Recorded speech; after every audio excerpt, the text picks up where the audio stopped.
Hey, what's up? It's the Urban Redneck here, and today I have something crazy, a four-wheeled bike. I just finished all the welds, and just a few minutes ago my dad helped me put on the tires, or the wheels, the front wheels, and I haven't done, maybe I mentioned it in a video, but I haven't mentioned it much. These two bikes I found on the side of the road at a neighbor's house. With some other trash that they were throwing out, like a little cart that I got. I haven't used them, I just put it back on the street. But I always go looking for people's other trash. Usually I find like old microwaves, or I haven't found one of those, but that's one thing you can find. I found some drill bits. I found a karaoke machine from a neighbor.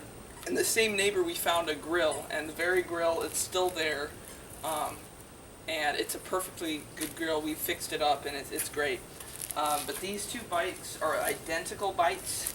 They're about the same. There's a few slight differences, like the handlebars, but the frame is the same, which is the most important part. Because if the frame were different, this wouldn't have worked. Because obviously you can't weld two different bikes together. They might be long, one might be longer than the other, or shorter. It even has a light. The welds are so graphic, they should be blurred out. They are pretty bad welds. That one's not bad, but yeah, pretty bad welds. Those aren't bad.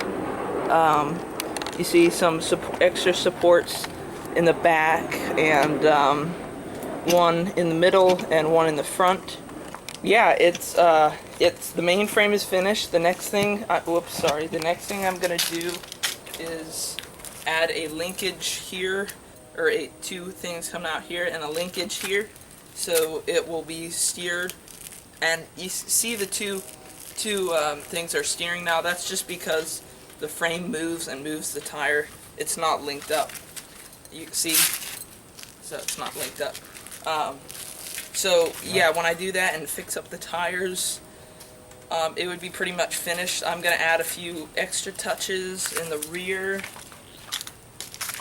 About here is going to be a bench seat and rear facing seats for other people to ride on. Also, this design is great because it's basically two different bikes and two different drivetrains. So if you have one drivetrain, it's really complicated.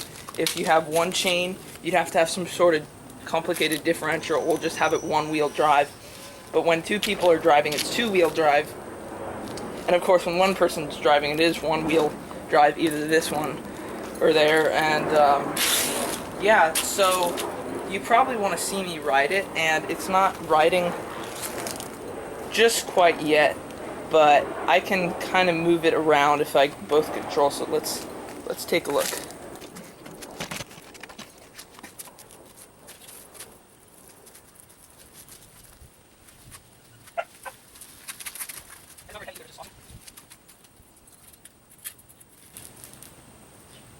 Here we go.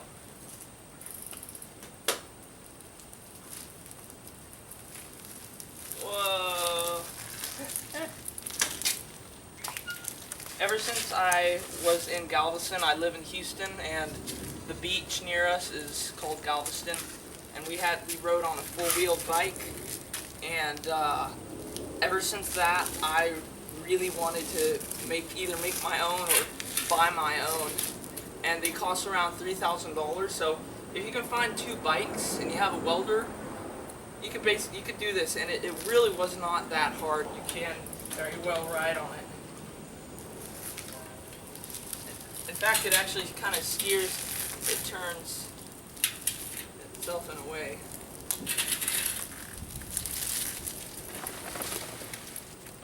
So have a Merry Christmas and a Happy New Year. I'll see you in 2016 with more updates on this thing.